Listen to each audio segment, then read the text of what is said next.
Estamos de volta, a segunda e última parte do programa. Dizer que o programa está muito bom.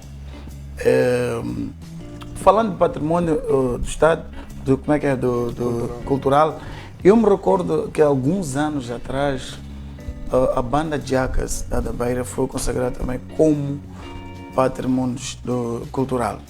E me faz também recuar a primeira parte do programa, onde fala-se de responsabilidade. Porque quando definimos que a música X, a obra X ou o cantor X passa a ser patrimônio, há que se ter carinho, há que se acarinhar nisso. Mas estamos aqui numa situação em que presenciei na altura em que os Jacas tiveram esse privilégio de ser patrimônio cultural, e o mesmo Jaca quase que não existe, nos faz sentir assim, quase não existe, porque sabemos como é que era feito, como é que era a banda Jaca. Qual é o comentário que tem em relação à nomeação e o não cuidado? Na verdade, não tenho uma informação muito aprofundada sobre isto, mas creio que seja uma condecoração, ok? E porque para pessoas vivas, muitas das vezes condecora-se e talvez passe a título de herói ou título de uma representação regional. Geralmente as obras é que falam mais do que necessariamente as pessoas como banda, não é? Sim. As obras é que fazem isso. Mas como eu estava a dizer no início, é que há uma necessidade de se voltar primeiro a regulamentar a questão dos benefícios da classificação do patrimônio cultural ou da heroicidade das pessoas, não é?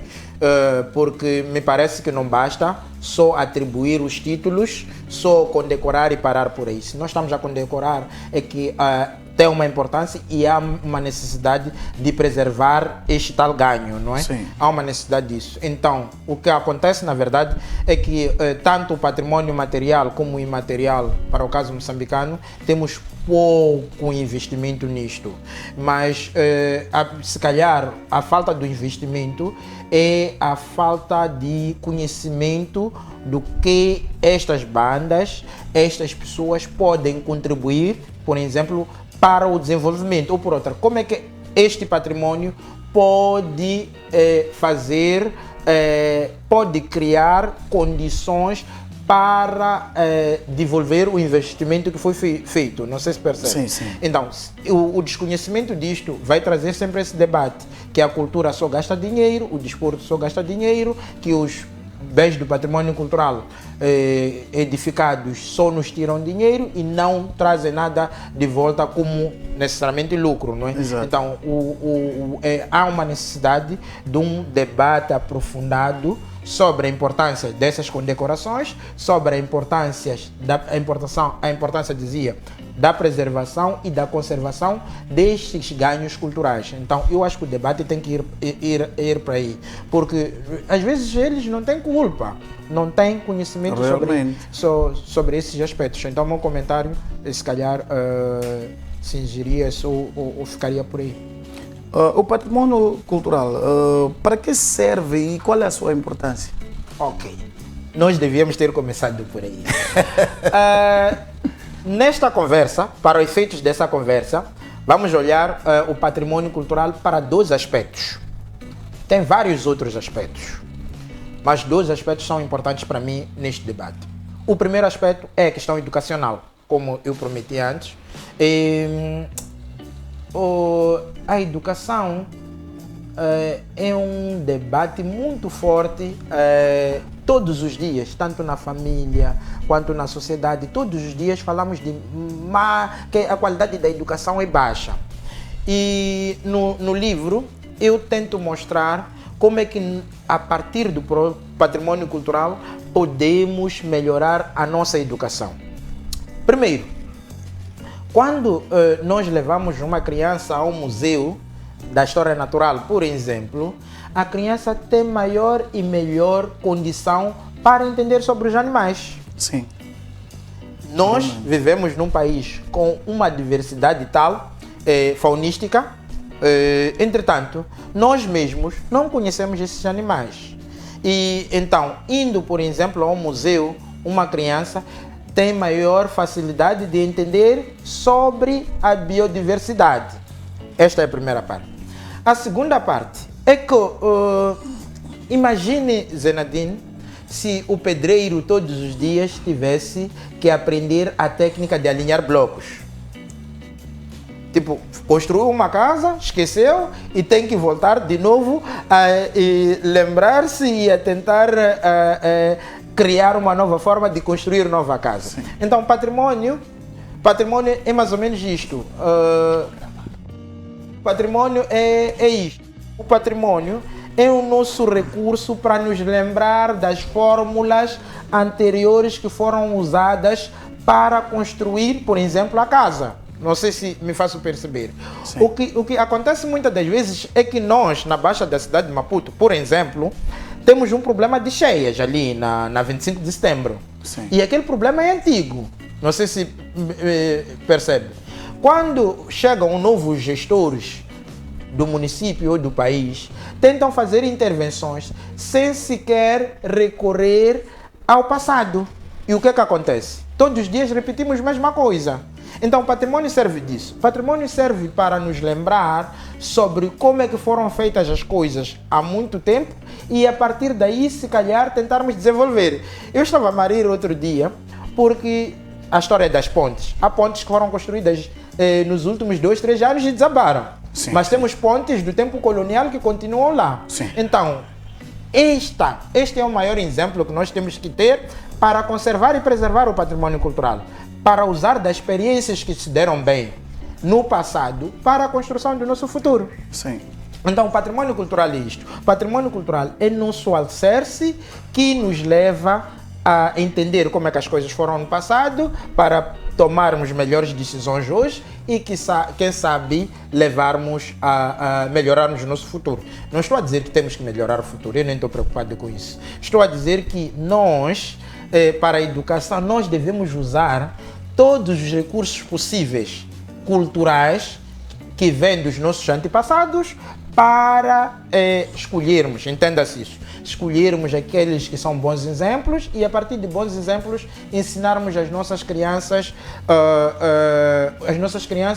a aprender sobre matemática, a aprender sobre química, a aprender sobre biologia, a aprender sobre geografia.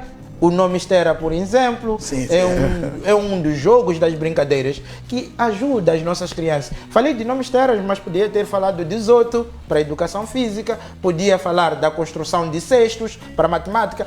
Não sei se sabes, mas o cesto e a esteira têm uma lógica matemática muito forte. Não sei se percebe. Não é qualquer um que acorda e faz. Sim. Tem uma lógica matemática para a construção daquilo. E nós não aprendemos, nós não ensinamos às nossas crianças essas artes para a abertura das suas cabeças. Então, numa primeira fase, o patrimônio cultural é importante para a educação, por causa dos aspectos que eu disse e tantos outros. O segundo aspecto que eu disse ao início da nossa conversa, quando eu disse que tinha 2 aspectos, era a questão do turismo. É a parte econômica do nosso patrimônio.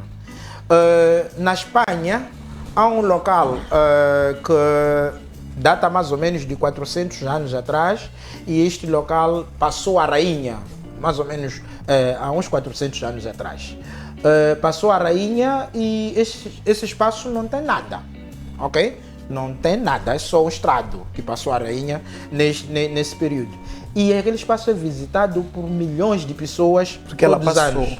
Passou e fez um comício, uma coisa assim, parecida. É visitada por milhões de pessoas e eles pagam alguma coisa para entrar e visitar esse sítio. Os museus da Europa e da América têm uma bicha de pessoas inacabável todos os dias para a visitação desses espaços. E essas visitas, esses espaços, são uma parte grande para a contribuição do PIB. Há países que vivem, aliás, têm mais ou menos 5, 6% ou um pouco mais, caso de Cabo Verde, um pouco mais de contribuição do PIB a partir do turismo. Sim. E por que eu trouxe o exemplo da Espanha? É que nós temos coisas visíveis, coisas tangíveis, que têm uma história por contar e nós não estamos a aproveitar-se disso. Por isso que achamos que o patrimônio cultural é um peso para o Estado. Mas o patrimônio cultural é uma grande oportunidade para a economia de Moçambique. Obviamente que deve haver um investimento. Investimento deve haver na formação, deve haver na aquisição de materiais, deve haver na conservação e preservação desses materiais. O que é que nós estamos a dizer? Estamos a dizer que há necessidade de formar gestores, tanto culturais quanto do patrimônio cultural. Moçambique já começou, mas ainda precisa de fazer um pouco mais. Precisa conservar e preservar melhores os espaços. Não faz sentido nenhum que o prédio Pote continue como está, não faz sentido nenhum que a Casa Algarve continue como está. Acho que até tem imagens. Temos as imagens que estão aí. Então não faz sentido nenhum. E enquanto o nosso patrimônio continuar deste jeito, não vai ser atrativo. Não vai ser atrativo. Há uma necessidade sim de melhorar a gestão, primeiro, da nossa cultura, depois a gestão do patrimônio cultural. Então, em forma de resumo, nós podemos dizer isso, que o patrimônio cultural pode servir para o turismo, para divisas no país, e que temos muita coisa a oferecer. E esta coisa a oferecer, muitas das vezes nós olhamos para o turismo de sol e praia. Sim. Mas o turismo de sol e praia só acontece de outubro para janeiro ou fevereiro. E este outro momento, o que é que nós ofereceríamos? Este patrimônio cultural. Eu tenho um programa sobre Huadjane, uma excursão sobre a Huadjane. E essa excursão é uma excursão de inverno, para fazer alternância com aquilo que é o turismo de verão, que é turismo de praia e sol.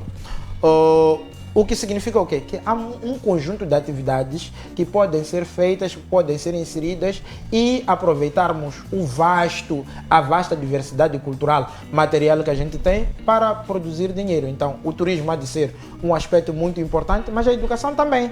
Temos que transmitir este legado que nós trazemos dos nossos antepassados para as nossas crianças. E por si, as crianças vão ter um momento de escolha, porque esta coisa de preservar o passado não é uma coisa que deve ser imposta. Sim. É uma coisa de escolha. Entretanto, nós tivemos o privilégio de ter a Casa de Ferro, tivemos o privilégio de ter a Fortaleza, tivemos o privilégio de ter a Ilha de Moçambique, ver e tocar a Ilha de Moçambique. Nós temos que dar a oportunidade aos nossos filhos também de tocar e ver, e eles decidirem se mantêm ou não. Então, a educação há de ser um aspecto muito importante para esse nosso debate. A não rentabilização daquilo que são patrimônio, né, cultural em Moçambique, será falta de interesse ou falta de conhecimento? Informação e conhecimento, sim. Sim, eu acho que é partilha as duas coisas. Mas primeiro, temos que saber que Moçambique é um país pobre. Entre tirar 5 milhões de meticais e reabilitar a casa de Ferro e 5 milhões para pagamento de salários ou para resolver uma bolsa de fome, obviamente qualquer governo apostaria em bolsas de fome. Porém, há muitas outras coisas, há muitos outros ganhos reabilitando o prédio Pote. Não sei se me faço perceber. Então, muitas das vezes é falta de conhecimento, mas quando há falta de conhecimento também um não pensamento estratégico, não é? Copiar o que os outros já fazem, porque nós não estamos a inventar a roda e implementarmos. Mas é importante uma coisa, os nossos dirigentes, as pessoas mais ricas